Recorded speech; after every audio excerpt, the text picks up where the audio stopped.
Hola, bienvenue dans Je suis potentiel, ton podcast de développement personnel. Aujourd'hui, on se retrouve pour se parler du fait d'incarner et de prendre ta place. Je suis actuellement dans l'environnement exact où j'ai lancé mon podcast il y a environ 7 mois, donc je suis assez émue de retourner un nouvel épisode sur cette terrasse. J'aimerais t'expliquer l'importance qu'il y a derrière le fait de prendre ta place. C'est que les gens en fait ne font que suivre tes indications. Les gens ne font que se calquer sur toi, la façon que tu as de te traiter ou les limites que tu poses, la façon que tu as de communiquer sur comment tu veux qu'on te traite. Et c'est pour ça que c'est primordial d'incarner la personne que tu as envie de devenir, parce que les gens ne font que suivre l'exemple que tu leur montres. Tu sais qu'il y a énormément de schémas inconscients où, en général, on se limite en se disant que c'est trop demandé, qu'on ne mérite pas, que ça va peut-être déranger la personne à qui on va demander la chose, alors que souvent, il suffit de tester pour se rendre compte que la personne prend du plaisir à te donner ce que tu lui demandes.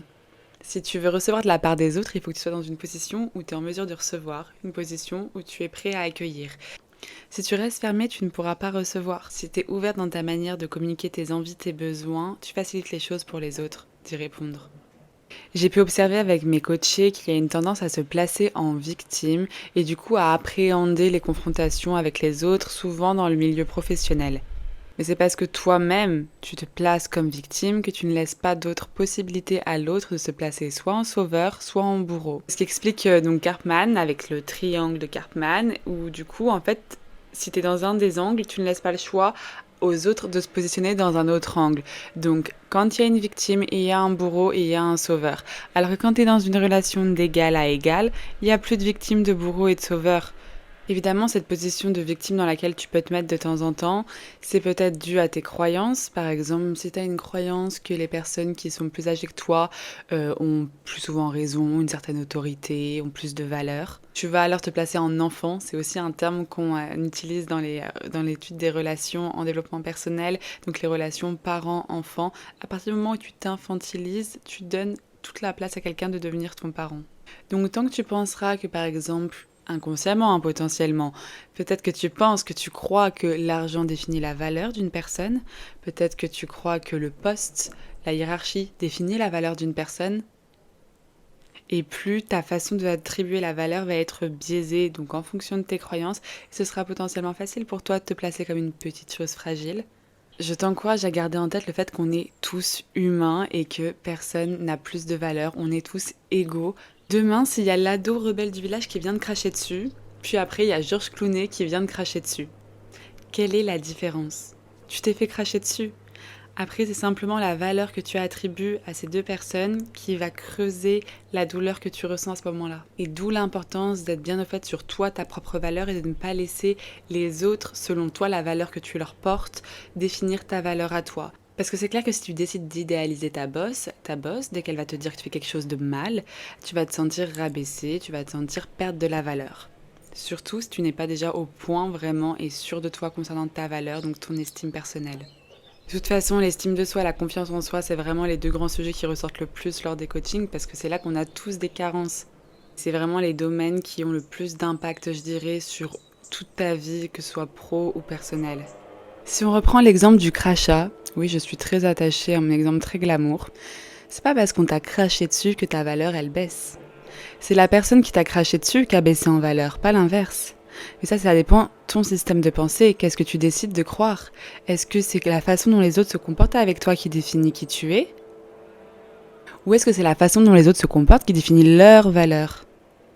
Pour ma part, déjà dans mon système de pensée, quelqu'un qui n'est pas respectueux n'a pas le mérite d'être respecté. Ça, c'est juste ma façon de penser à moi. Le meilleur conseil que je peux te donner pour incarner celui ou celle que tu veux devenir, c'est de partir d'abord de ton intention.